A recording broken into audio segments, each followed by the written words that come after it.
actually put out a video recently exploring how little you can get by on as a self-made producer. But what if you want to start building something a little more robust? Maybe you're starting to be a professional. Maybe you want to have a guest or two in the room with you, or just a little bit of extra space and tools to keep those creative juices flowing.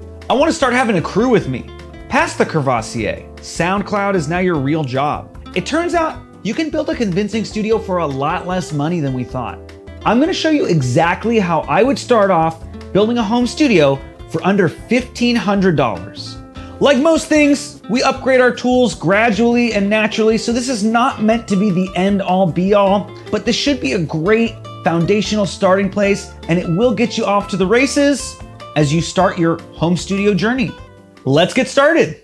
So, given this space, you know, the beautiful natural light, the brutalist architecture, probably we'll move this couch and put the desk up against the wall. But for now, we're gonna build the desk here because we do have a little bit of construction. We're gonna use the Gator framework studio desk, some Gator accessories, small interface, small MIDI controller, guitars direct. I have a lot of great plugins. I like to use neural DSP stuff. The Morgan amp suite is really, really nice. That's what I use for most of my guitars when I'm recording direct. Tube Bee's Knees large diaphragm tube condenser that I like to use. Got a Gator mic isolation shield. I'll walk you through everything as I'm opening them up, but nothing is that expensive. And you can get a lot of really great sounding stuff for seriously like kind of cheap. It's like a little fucked up. Let's just start building and you know, you can too. How do you tell the difference between Gator frameworks and crocodile frameworks?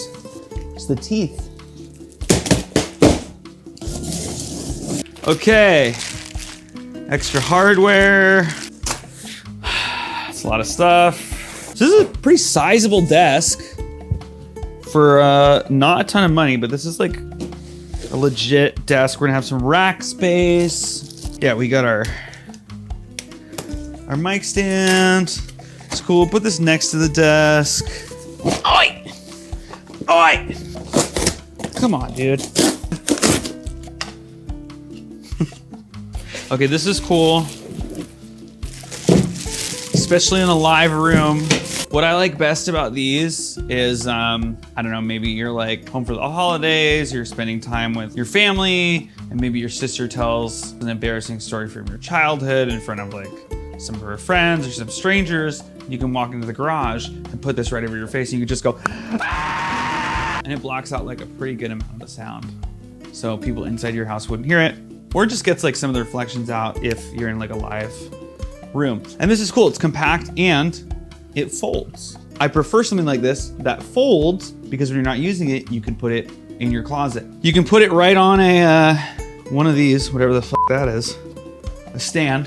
Fucking piece of shit. Okay, but this is really nice, dude, for a fucking little desk.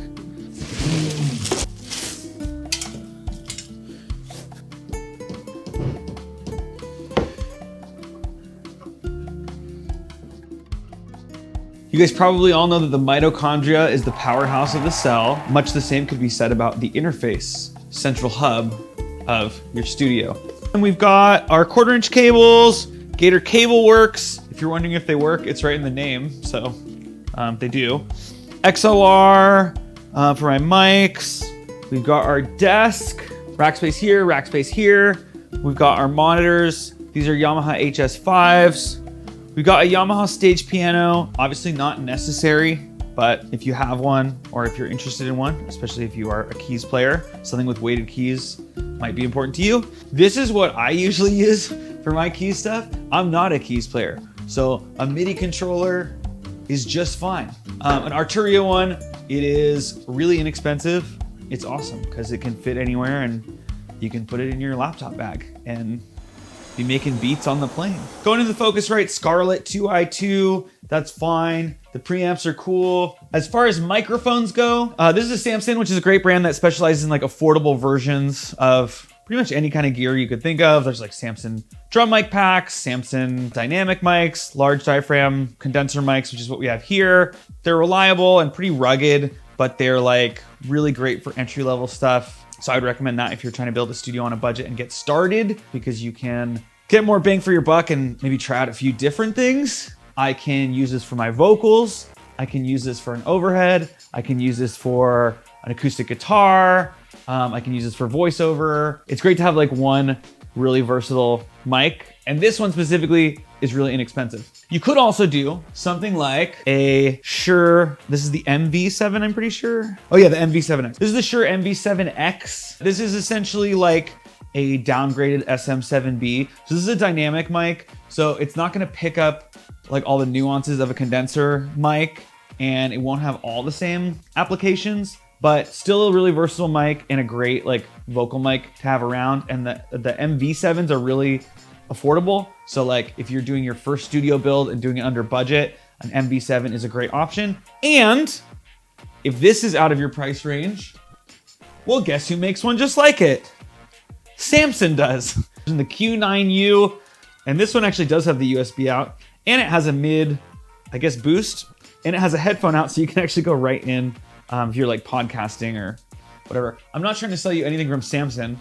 I'm just trying to save you money in general doing a studio build. As far as monitors too, there's a lot of like great affordable options if you're trying to build a studio on a budget. You don't have to go with the Yamahas. These are really popular, HS5s. A lot of people use HS8s in a bigger room. The KRK Rockets are like the absolute budget special. You don't have to go with those, and they are kind of a statement piece, you know, the black and yellow. It says, I have KRK Rocket speakers, you know? If you're really looking to build an affordable home studio from scratch, I would recommend checking into audio interface bundles. The PreSonus Quantum ES Ultimate Bundle is awesome. It has the interface that I use at home. It's got 4 preamps, which is great if you have people over and you're doing a podcast, or you're plugging in multiple guitars and basses and a vocal mic, whatever. It also comes with studio monitors and headphones and a large diaphragm condenser mic, all for under $450, which is crazy. So something like that can really like kick off your whole home studio.